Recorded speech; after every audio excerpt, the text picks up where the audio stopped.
semaine précédente, nous avions donc terminé le chapitre 10 et nous avions parlé de l'importance de porter l'Évangile à travers le monde entier. C'était d'ailleurs la parole de Yeshua lorsqu'il est monté vers le Père. Il les avait envoyés par tout le monde pour annoncer la bonne nouvelle, en commençant par Jérusalem, Judée, Samarie, etc. C'était donc un appel qui était donné par le Messie lui-même au peuple d'Israël. Et nous ne devons jamais oublier cela.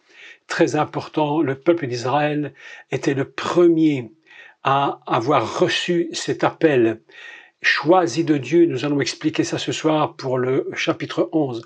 Choisi de Dieu à travers toutes les nations, je dirais même à travers la nation de Babylone qui a une grande représentation évidemment, tiré de ce peuple pour former lui-même un peuple qui sera Israël plus tard. Nous allons parler de ça aujourd'hui et si vous voulez, nous allons prendre le début du chapitre 11 de l'épître de Paul aux Romains. C'est une épître très importante. Je ne sais pas si certains d'entre vous avaient lu le livre qui s'appelle La vie chrétienne normale de Watchman Nee. Je ne sais pas si vous avez lu ce livre. Si vous avez lu ce livre, ça vaut la peine de le relire et de le relire encore. J'en ai souvent parlé parce que c'est très important. Moi-même, je pense pouvoir l'affirmer. Je crois que c'est le meilleur livre qui n'ait jamais été écrit sur le thème. On a essayé de s'approcher un peu de cela, mais je crois que la vie chrétienne normale, c'est quelque chose d'absolument exceptionnel. C'est une véritable révélation de l'esprit dans la pensée de cet homme, et je crois que ça vaut la peine de le relire et de le relire encore. Aujourd'hui, donc, nous parlons du peuple d'Israël, et nous lisons à partir du chapitre 11 de l'épître aux Romains. À partir du verset 1, nous lisons quelques versets pour commencer, parce que le chapitre est assez long, nous n'allons pas tout lire, évidemment, vous pouvez le faire chez vous. Et Paul commence, il dit, « Je dis donc, Dieu, l'Éternel, a-t-il rejeté son peuple ?» Voilà une question très importante. Loin de là. Une autre traduction dit « à Dieu ne plaise ». Vous connaissez la traduction. « Car moi aussi, je suis israélite, de la postérité ou de la semence d'Abraham, de la tribu de Benjamin. Dieu n'a point rejeté son peuple qu'il a connu d'avance. » Nous devons bien retenir cette phrase. Le peuple qu'il a connu d'avance. C'est pas une improvisation, hein. Dieu n'est pas un improvisateur, tout est calculé. Ne savez-vous pas ce que l'Écriture rapporte d'Élie? Comment il adresse à Dieu cette plainte contre Israël? Seigneur, ils ont tué tes prophètes, ils ont renversé tes autels. Je suis resté moi seul, et ils cherchent à m'ôter la vie. Mais quelle réponse Dieu fait-il? Je me suis réservé 7000 hommes qui n'ont point fléchi les genoux devant Baal. De même aussi, dans le temps présent, il y a un reste selon l'élection de la grâce. Écoutez bien les mots parce que ça doit se peser. L'élection de la grâce. Or, si c'est par grâce, ce n'est plus par les œuvres. Autrement, la grâce n'est plus une grâce. D'accord? Jusque-là, on comprend bien le texte. Et si c'est par les œuvres, ce n'est plus une grâce. Autrement, l'œuvre n'est plus une œuvre. Quoi donc? Ce qu'Israël cherche, il ne l'a pas obtenu, mais, écoutez bien la suite, l'élection l'a obtenu. Tandis que les autres ont été endurcis, selon qu'il est écrit, Dieu leur a donné un esprit d'assoupissement, des yeux pour ne point voir, des oreilles pour ne point entendre, jusqu'à ce jour. Et David dit que leur table soit pour eux un piège, un filet, une occasion de chute et une rétribution, que leurs yeux soient obscurcis pour ne point voir, et tiens leur dos continuellement courbé. Je vais arrêter la lecture ici, et nous allons donc commencer. Je vous ai envoyé le document, je pense que vous l'avez probablement reçu. Bref, alors il dit, je dis donc, Dieu a-t-il rejeté son peuple? Voilà une question, puisque il dit qu'il va prendre un peuple qui n'est pas un peuple pour pouvoir l'appeler mon peuple. À partir de là, évidemment, se sont posées des questions dans l'Église, pas tout le monde, toujours pas tout le monde, se disant que puisque Dieu a choisi un peuple qui n'est pas son peuple, évidemment certains ont dit nous remplaçons Israël, ce qui est complètement erroné. Et je vais vous expliquer pourquoi ce soir Israël a tellement d'importance pour Dieu. Il possède quelque chose en lui que nul ne possède. J'allais dire que c'est une sorte, peut-être plus qu'une sorte, de trésor. Quelque chose de tellement incroyable. D'ailleurs, je pense que dans le livre de l'Exode, en Shemot, Dieu dit que il dit que son peuple est un trésor. On n'a pas toujours traduit le mot trésor, mais c'est le mot qui est écrit. Et pourquoi est-il un trésor aux yeux de Dieu? Et nous n'oublions jamais, jamais nous n'oublions, que lorsque le peuple d'Israël est sorti d'Égypte, c'est pas les Français ni les Belges qui sont sortis, c'était Israël. Donc on va bien expliquer pourquoi l'amour de Dieu est-il si grand pour son peuple. Alors, le mot zanach, rejeté, zanach, signifie abandonner. Dieu a-t-il abandonné son peuple? Ou Dieu s'est-il éloigné de son peuple? Est-ce que Dieu a pris de la distance avec lui? Est-ce que Dieu a dit mon peuple d'Israël n'a pas été droit, je ne veux plus de lui, c'est terminé, exactement comme il aurait pu dire, et j'avais déjà parlé de cela, Adam va pécher, mais Dieu a dit, Adam a péché, mais je ne vais pas l'exterminer. Je ne vais pas le trucider définitivement, je vais quand même trouver la solution pour Adam, malgré la faute. Pour Israël, nous savons que Israël a toujours été repris par les prophètes, toujours à cause de ses actions.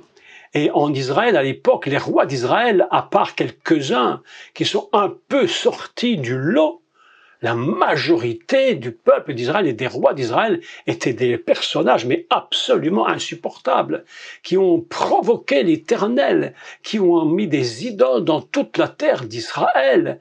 Alors on s'est dit bien, mais pourquoi, après avoir commis de telles choses, de tels péchés, une telle idolâtrie, pourquoi toi, l'Éternel, Dieu, tu as encore un tel amour pour ce peuple? C'est absolument inconcevable. On se dit, mais je ne sais pas, mais je me dis, on me ferait ça à moi, une fois, deux fois, trois fois, je dirais, c'est bon, on arrête pour la quatrième, et puis c'est terminé, on passe à autre chose. Mais il y a un amour de Dieu pour Israël qui est fondé sur un principe très important, et je vais vous expliquer ça. Dieu, il dit, Dieu a-t-il rejeté son peuple? Loin de là, on appelle ça Ralila. Ralila, c'est un mot qui signifie loin de moi, à Dieu ne plaise. Que cette chose soit comme ça, à Dieu ne plaise qu'il est. Non, Dieu n'a pas rejeté son peuple. Absolument pas du tout. Et Paul va expliquer, il dit, moi-même je suis juif. Si Dieu avait rejeté Israël, moi-même j'aurais été rejeté. Et en plus, lorsqu'on voit la vie de Paul et ce qu'il a été dans la violence, c'est un homme qui était extrêmement violent. Mais il dit, moi-même je suis israélite de la tribu de Benjamin, Dieu m'a fait grâce. Il m'a fait la grâce parce que, malgré tout, Dieu a un amour indestructible pour Israël. Une chose que je vais vous dire est très importante, écoutez bien. Israël, ce nom Ce n'est pas un homme qui l'a inventé. Ce n'est pas un homme qui a donné le nom à ce peuple. La Belgique, ça a été créé par quelqu'un. Demain, on n'en parle plus, tant mieux, tant pis, je ne sais pas. La France, tous ces pays, mais Israël n'est pas une invention d'homme. Ce n'est pas un nom donné par un humain. Dieu dit à Yaakov, ton nom ne sera plus Yaakov. C'est moi qui parle, l'Éternel. Ce nom que tu portes, c'est mon nom. C'est le mien que je te donne. Il y a quelque chose dans le nom d'Israël qui est complètement divin. La Belgique, la France, tous ces pays, quels qu'ils soient, il y a quelque chose qui leur manque. Mais Israël, ce nom est très important et n'oublions jamais que ce nom a été donné par Dieu lui-même. Et quand Dieu donne ce nom, il a une bonne raison. Vous savez, c'est comme Adam. Adam, c'est pas une invention d'homme. Quand on dit que Dieu crée Adam, c'est pas l'homme qui a décidé de s'appeler Adam. Dieu a dit, c'est moi qui ai décidé de m'appeler Adam parce qu'il fait partie, il ressemble à ma nature divine. Donc, comme il me ressemble et qu'il est à mon image, et que le mot Adam, c'est une racine hébraïque qui vient de ressembler, Dieu dit, je t'ai donné le nom d'Adam, c'est personne qui est responsable. Et c'est pourquoi Dieu a un tel amour pour cette humanité aussi. Et qu'il veut trouver par tous les moyens de le sauver, d'amener les peuples dans des situations parfois extrêmes pour apprendre à conscience qui est son créateur.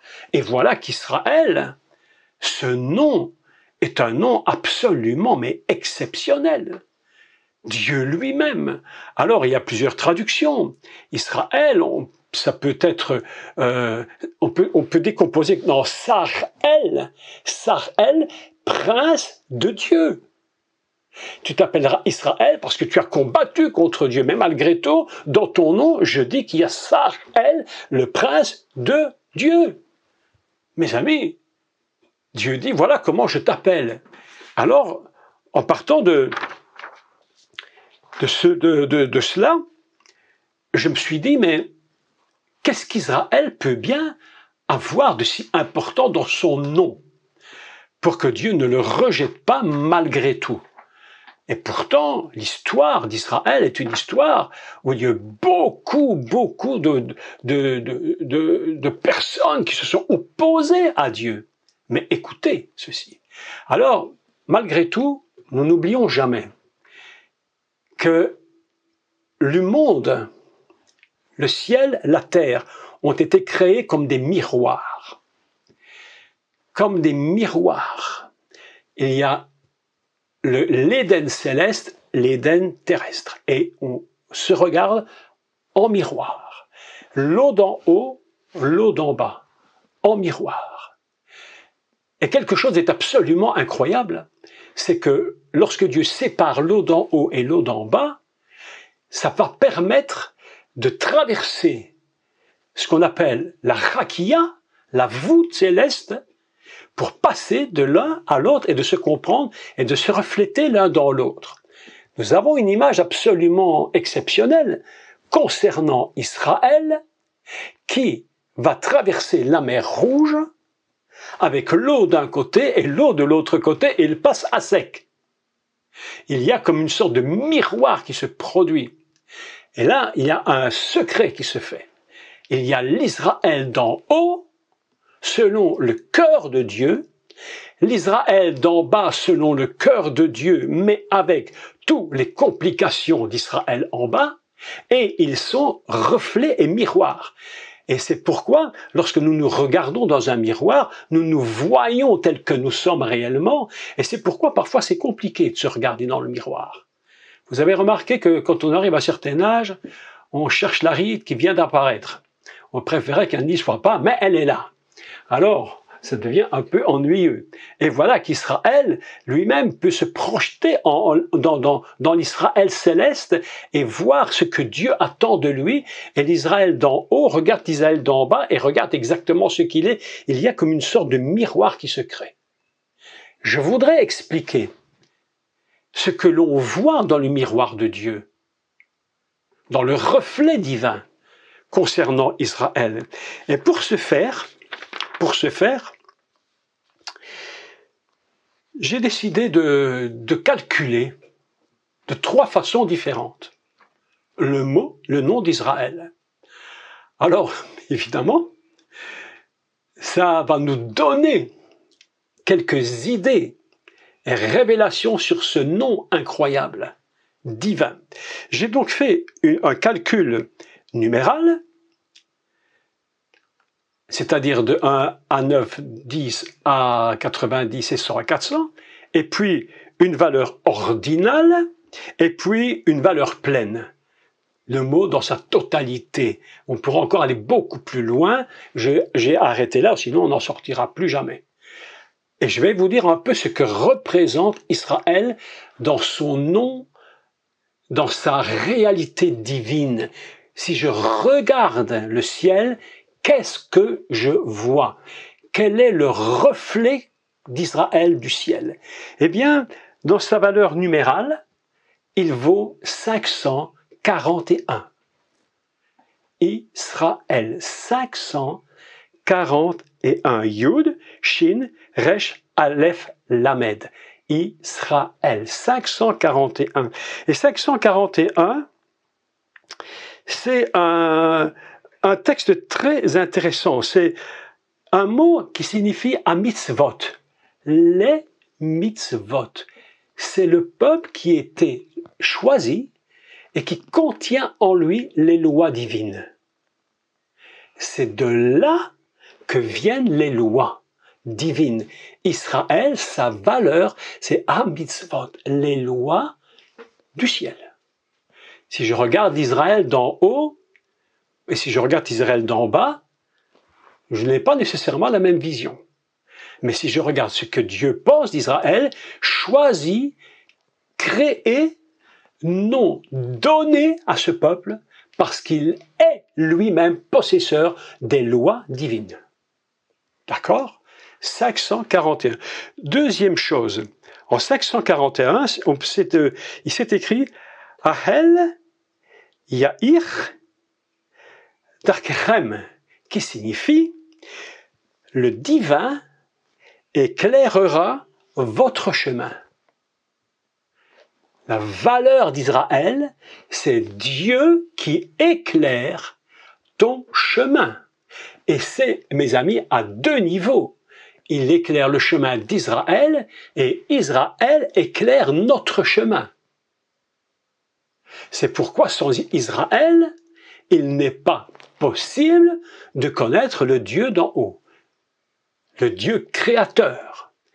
Et c'est pour ça que Dieu va choisir son peuple et il va dire, moi l'Éternel, je te donne cette capacité d'éclairer le chemin, votre chemin, et que vous-même, par cette lumière, vous éclairiez le chemin du monde. C'est pourquoi Yeshua a dit, vous êtes la lumière du monde. Avant de le dire aux chrétiens, entre guillemets, aux disciples, on va dire aux disciples de Yeshua, il le disait au peuple d'Israël. Oui, c'est d'accord avec ça? C'est d'abord à Israël. Je suis celui qui éclaire votre chemin afin que vous-même, vous soyez porteurs de cette lumière pour le monde. C'est ça, Israël, selon le cœur de Dieu. Et encore bien d'autres choses, évidemment. Et c'est pourquoi il a un amour pour ce peuple, parce que ce peuple, mes amis, c'est son nom. C'est son nom, ce sont ses lois, c'est sa lumière. Israël contient en lui ces lois et cette lumière divine. Lorsqu'il le regarde, Dieu dit, mais je l'ai choisi, je t'ai donné mon nom. Je finis par me dire qu'Israël, c'est plus qu'un nom qui est hors de Dieu. je finis par me dire, Israël, c'est même le nom de Dieu lui-même, dans toute sa structure, ses lois, sa compréhension des choses, la capacité, la lumière qui éclaire le monde. C'est Dieu lui-même. Et il dit, je t'ai choisi, je t'ai donné un nom qui est ma propre nature. C'est pourquoi je t'aime au-dessus de tout. Je ne peux pas ne pas aimer ce que j'ai créé et ce que j'ai formé et le nom que je t'ai donné. L'amour de Dieu pour Israël est absolument, mais inconditionnel. Inconditionnel. Et dans sa forme de 541, eh bien, c'est Israël, c'est ha-mitzvot, les lois. Et c'est le divin éclairera votre chemin. Ça, c'est Israël. Alors, vous comprenez que avec un nom comme celui-là, comment voulez-vous que le monde puisse l'aimer? Mes amis, ils peuvent essayer de détruire Israël. Je vais en parler. Ils peuvent essayer de détruire Israël, mais Israël n'est pas humain. Son nom n'est pas humain. C'est un nom qui vient d'en haut. Ne l'oublions jamais. C'est un nom qui vient directement de la bouche de Dieu. Tu ne t'appelleras plus Yaakov, mais ton nom sera Israël. Je rappelle au passage que le texte est dit au futur. Ton nom sera Israël. C'est-à-dire qu'il y a tout l'Israël d'en bas, et puis l'Israël en devenir, qui va être l'Israël du cœur de Dieu en finalité. Et là, ce sera quelque chose d'exceptionnel. Prenons maintenant, dans sa valeur ordinale, dans l'ordre alphabétique, 1 jusqu'à 22, d'accord? Israël. Donc nous avons le Yud, le Shin, le Resh, Aleph, la Med. Dans l'ordre alphabétique, j'ajoute toutes les lettres et il sort un chiffre. Et le chiffre, le nombre qui sort, c'est 64. Et 64, c'est absolument extraordinaire. Vous savez ce qu'est 64? C'est Dodili. Dodili. Qu'est-ce que c'est Dodili? C'est mon bien-aimé est à moi. Waouh, waouh, waouh, waouh, waouh, waouh. Mon bien-aimé est à moi. Israël, quand il lui donne le nom et qu'il te dit Jacob, tu ne t'appelleras plus Israël, tu t'appelleras plus Jacob, tu t'appelleras mon bien-aimé est à moi. Mes amis, c'est pourquoi le Israël ne peut en aucun cas être un peuple qui est abandonné. C'est impossible. Et c'est pourquoi Paul pose la question. Dieu a-t-il rejeté son peuple? Il dit, Dieu a-t-il abandonné son peuple? Est-ce qu'il a dit non, je n'en veux plus? Il dit c'est impossible.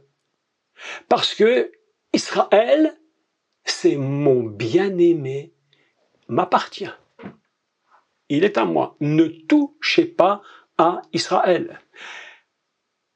On est en train de vivre actuellement un retour, je ne sais pas si vous avez, enfin je pense que vous l'avez remarqué, à pas un antisémitisme, mais un anti-Israël, un anti-juif tel qu'on n'en a pas connu depuis longtemps.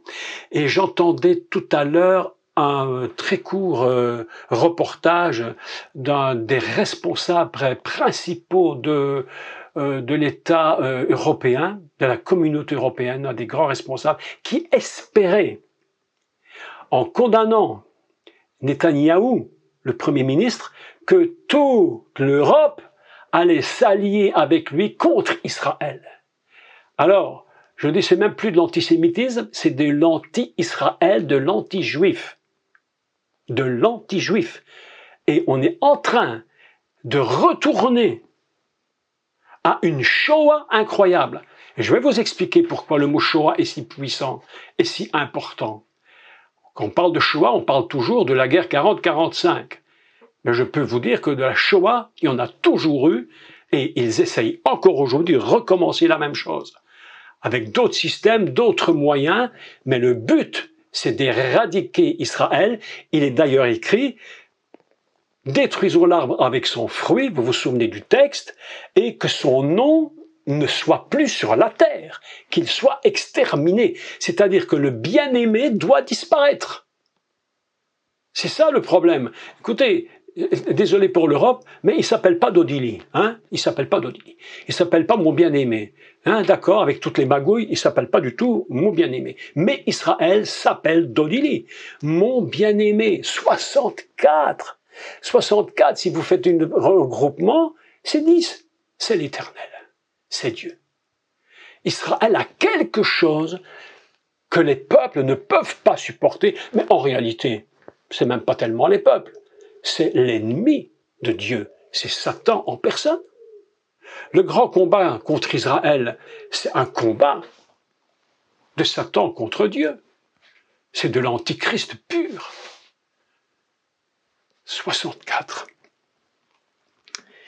Et puis, écoutez la suite parce qu'elle est formidable. Formidable. Dans sa gématria pleine, sa valeur pleine, il vaut 1074. 1074. 1074. D'accord? Ça va? Et 1074, c'est une phrase qui est, écoutez bien, Torat Chaim. Torah de vie. Torah de vie. Israël, c'est le bien-aimé, il m'appartient car il est Torah de vie, il est lui-même porteur des lois et il est lui-même le chemin qui éclaire. Et ça, c'est insupportable pour l'ennemi de Dieu, Satan lui-même. Et c'est pourquoi Paul dit, je dis donc, Dieu a-t-il rejeté son peuple? Dieu s'en est-il éloigné? Dieu l'a-t-il abandonné? Et je devrais dire, Dieu l'a-t-il remplacé? Mes amis, nous ne sommes pas du tout là. Dieu a un amour inconditionnel pour une raison simple.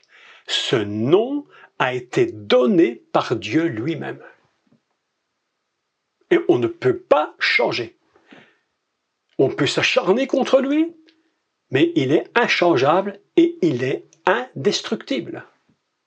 Parce qu'il porte en lui la nature de Dieu.